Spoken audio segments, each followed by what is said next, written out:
Howdy friends, it's Nicole Zaagman at Parkside Farm.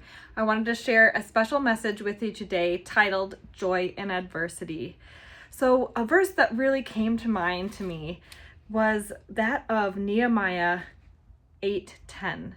So the story of Nehemiah, if you're not familiar with it at all, Nehemiah is tasked by God to rebuild the walls of Jerusalem after the Babylonian exile. He is faced with opposition, challenges, just all kinds of things. And in the midst of all this, he's talking to different people of that day, and they're discussing how there's a special day that is holy. And he goes on to say, I'm reading out of my Bible here, it's, I believe, the English Standard Version, and he says to the people, "Do not be grieved, for the joy of the Lord is your strength." Have you ever thought about that? It's not that our strength comes from within and from ourselves, but if you're a believer in Jesus, our strength comes from the Lord. This book in the Bible is a great encouragement to not only have faith and hope and perseverance, but to not let adversity stop you. In the midst of challenges that you may be facing, let's be encouraged to not let adversity stop us. Similar to Nehemiah, I am sure that you have faced many challenges in your own life, myself included.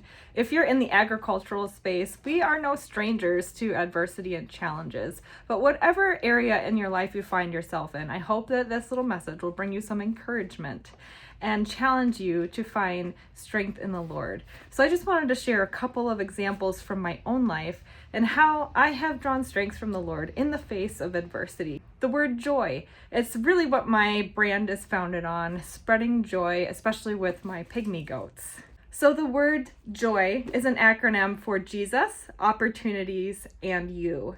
So let's start with Jesus today. My first question is, what is Jesus calling you to do? I believe that we as people each have a purpose and a gift that the Lord has given to us from a very young age. It may take us a lifetime to discover what that is. For me, it was working with animals, and I took a long way to get to where I am with my farm. And maybe you're in the midst of trying to figure some of that out. But my challenge at the end, I'll dive into that in a little bit, but it ties into this question is, what is Jesus calling you to do? I can tell you with 100% certainty, I would not be where I am without my faith in Jesus. There was even a period of my life where I too was like the prodigal son. I was a prodigal daughter. I walked away from the Lord and spent a few years, not following him. And I realized at the end of that I was not fulfilled. I did not have peace, and I didn't have any joy. So tying back to this concept of finding our joy in the strength of the Lord is just such a beautiful concept to me, because for so long I strove to find my own joy by trying to create and manufacture it outside of my relationship with Jesus. So number one is, I don't encourage that. I encourage all of you to find your strength and your joy in Jesus. So think about, what is it that Jesus might be calling you to do in this new year? For me, it was starting the farm in 2021. I had a period of about 11 years where I did not have my goats, and it broke my heart, to be honest. And finally, after about a decade, I said to my husband, I really need to do this for me. These little animals bring me so much joy. And so that's how it started. That's how Parkside Farm started. And I really only was interested in purchasing pygmy goats for myself. But as I began posting pictures and videos of them online, I began to see this trickle effect of how these tiny little creatures spread joy, smiles, and laughter to the people who interacted with my posts. So that's where I got the tagline, spreading joy with pygmy goats. So for me, what Jesus was calling me to do was to get back to that passion that I had when I was young of owning pygmy goats. And that was in October 2021 when I brought my first 3 in from California. Now, after spending several years not walking with the Lord, rededicating my life to him in 2017, a few years prior, spending, a couple years really redeveloping my relationship with him, in December of 2021, I said, Lord, my life is yours. I don't want to waste any more time pursuing things that aren't of you. I don't want to waste any more of my life not doing things that you haven't willed for my life. And so when I began to pray and study the Bible and really seek him earnestly and what he wanted me to do next, the concept of the farm came to me. And I thought, what in the world am I supposed to do with a farm? I have, experience with 4-H. I grew up on a small hobby farm. I am not a farmer. I just wanted goats. And in the Lord's graciousness, he never gave me a full picture of what Parkside Farm would look like.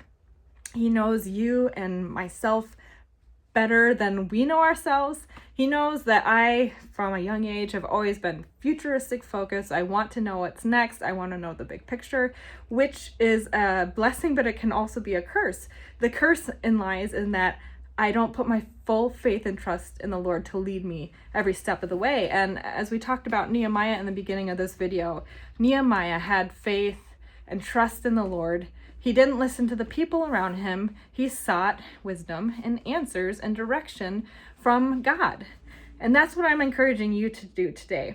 So when God gave me the vision of the farm towards the end of 2021, I said, okay, God, I don't know what this looks like. I really had no concept. I didn't think back in the beginning that my mission today would be impacting families with farm education. If that would have been what God led with and working with lots of children in an educational capacity, I probably would have stopped because I didn't think that that was something that would potentially be interesting to me. But trust God, right? He knows what's best for us. He knows better than us what lies in the future and what our gifts and skill sets will work best with. So that is a little backstory of how I got the farm started. And I would love to talk just a little bit, touch on the Jump for Joy program and how God used opportunities in my past. So the second word or letter and word for the word joy in the acronym is opportunities. So the Jump for Joy program came about because I wanted to create a unique therapy and potentially farm education program with the pygmy goats. So over the years, and this is how God works, it's amazing. I'm sure you can go back and trace how God has connected dots for you, such as myself.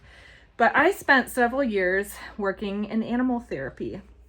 For a couple of years, I was a certified dog handler team with West Michigan Therapy Dogs, and I took a little Maltese dog that I own named Nicole through this program. We went through the program, had a test in, test out. We did shadowing in hospital settings, and we were placed at a local hospital. And that was my first really getting to experiencing sharing joy with people in a capacity using animals. And I saw so many instances where this little dog, yeah, he was my dog, but it was really the dog that was doing all the work. He brought so much joy and so much laughter and smiles to these patients and their families in hospital settings. I transitioned into working with a nonprofit here in West Michigan called Artists Creating Together. I have a bachelor's degree in art with a concentration in graphic design, which has come in very handy running my own businesses, but I wanted to get back in a volunteer capacity. This organization works with individuals with special abilities, and I was placed back in that hospital on a special floor, and the patients, just for reference, they were never going to leave their hospital stays. They were there long-term, terminally, essentially. And here I am thinking, I'm going to go in, give of myself, volunteer. But it was really me who was blessed the most. Spent about 2 years there. And I can tell you with certainty that experience completely transformed the way that I saw people and the way that I related to people. I gained so much experience with empathy and compassion. And I walked away after those 2 years with such a fullness in my heart because I got to experience something where I got to share a little bit of joy, but these patients also gave back to me in that same capacity. Because of that experience, the therapy dog experience, another 2 years I worked with a local nonprofit called Equine Assisted Development as their marketing strategist. I started out volunteering they use horses for trauma situations with equine assisted learning and equine assisted psychotherapy. I just think it's magnificent that not only has God created animals, he has given us this opportunity, that's that word, opportunity, to use his creation to not only benefit the animals, but to benefit people. And animals are such a conduit. They're part of God's creation. I believe they're such a conduit of joy, of his spirit.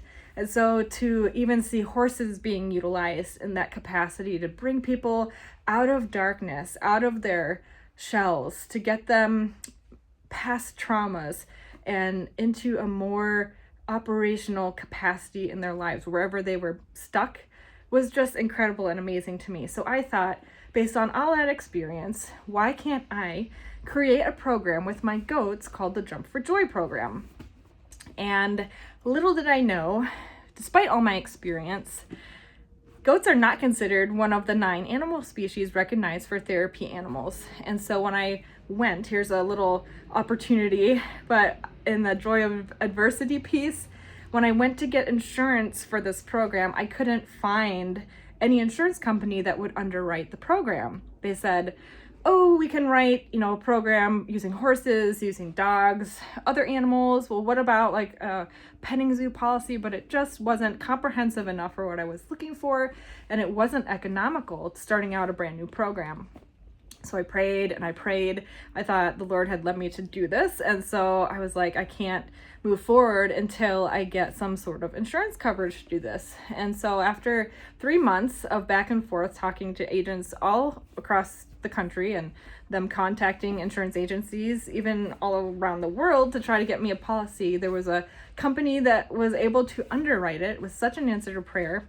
And once that policy came through, it met all the criteria, all the check boxes. It covered multiple locations. It covered my farm, the locations throughout Michigan, the interactions with the goats, and so many different things. It was such a blessing. The reason I bring all of these opportunities up from my past is to show you and get you to reflect on your life, on how God has used different opportunities in your past to maybe bring you to the place that he wants you to step into now. So all that experience I had led me to create this program, which at the time when he gave me the vision and idea for the farm, I didn't foresee. But he knew better than me, and he wanted to use these little animals to spread joy and to engage with people in a way that I myself can't do by myself. So one other opportunity experience, I wanted to share with you a difficulty. So not all difficulty means that we should just throw our hands up and give up and quit. I can't lie to you, because the first year of starting my farm was fraught with adversity and challenges. I thought, Lord, you called me to this, just like Nehemiah. Why am I facing so much incredible heartache, hurt, difficulties, challenges? So we had a pretty tough year, and I had started out my breeding program with the pygmy goats. So the first thing that was challenging was my breeding program did not go as planned. I had 3 emergency C-sections in a row. Never had dealt with that in the past. We ended up losing the last baby in the last C-section. We also ended up having to put down one of the young doelings. So essentially I lost 5 does or female goats in my breeding program in less than a year. There were some other interpersonal challenges going on, and I took a little break, a much needed break, to visit my family in California. And when I got back in early July, I walked down to my mailbox last summer. This was shortly after I soft launched the farm, was super excited to get it going. I walked to my mailbox to find a cease and desist letter from our township, and I thought, oh my goodness, what more can I experience in such a short amount of time? But God knew what he was doing. So in the midst of some challenges and difficulty, I ended up building some relationships with my township officials and spent the rest of the summer, fall, and winter working through some of the things that had brought them concerns about the farm. I was able to go to the state and get our GAMPS verification in animal care and farm market, which allows us to have the farm market here in our township and do the classes and other activities here at the farm that are farm related. And throughout that experience, God opened another door, providing more opportunities when Farm Bureau of Michigan, and specifically my county, came to my aid to help support me in my efforts to get things rectified and up to date and just corrected with the township. So with that opportunity, I've been able to come alongside Farm Bureau. This is just a short little, I'll say, plug for them because they have been so good to me. And I was invited to become the Young Farmer Co-Chair for about 6 months and recently nominated and voted into a board position with the Kent County Farm Bureau. So God has opened these doors because of difficulties. So if you're facing difficulty today, I want you to pay attention to that, because in the midst of adversity, what does that verse say? The Lord is our strength. It's not in our own strength that we get through these challenges, but through Him, having faith, being in prayer, staying in the Word and in the Bible, and drawing inspiration and encouragement from those in our lives who have similar experiences and can share their testimonies, and from stories here in the Bible. So we're going to wrap this video up and this message up talking about you. So the last letter in joy. My challenge to you this season, it's at the end of 2024 right now. Maybe you're going to watch this video later in the year, so maybe in the next 30 days, is for you to slow down and to take some time to pray and be alone with Jesus, to ask Him what's next for you in your life.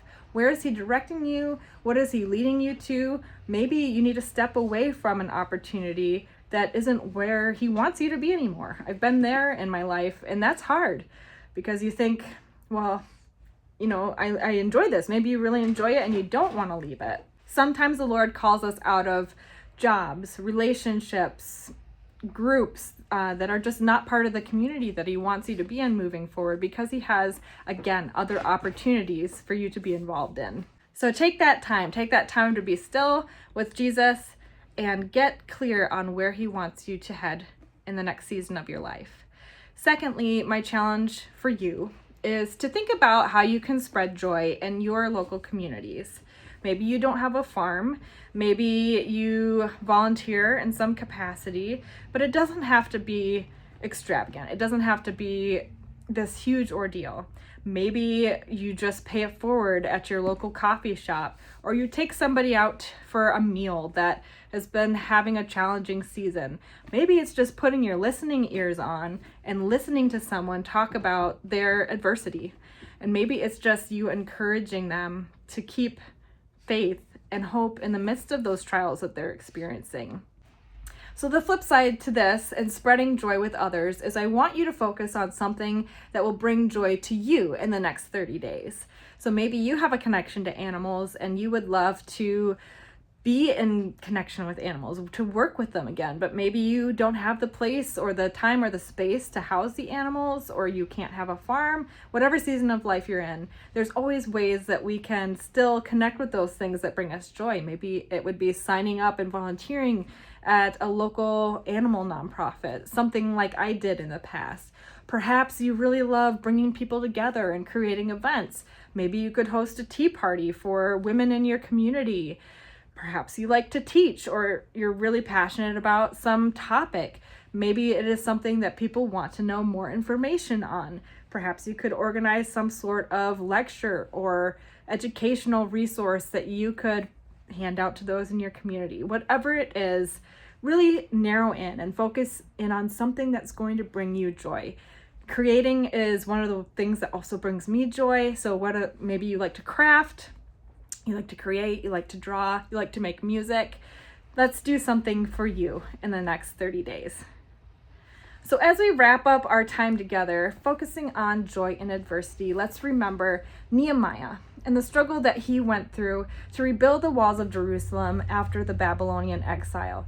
Despite challenges, naysayers, just obstacles that were continually put in his path, he believed that the Lord called him to this task. He didn't lose faith. He stayed in connection with Jesus. He prayed. He asked for wisdom.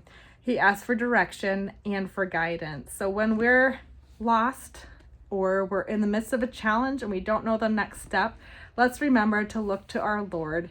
Let's remember the concept of joy from a biblical perspective. Our Strength is found in the Lord. The joy of the Lord is our strength.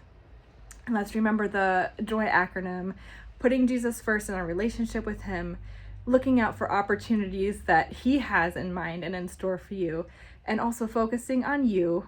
You're going to focus on connecting with the Lord, getting still, getting quiet, and discovering how you can spread joy to others in your community and also experience more joy yourself. I hope this message has blessed you today. I'm going to end by sharing what I always write in my children's books, and that is to remember to always spread joy. Take care, everyone.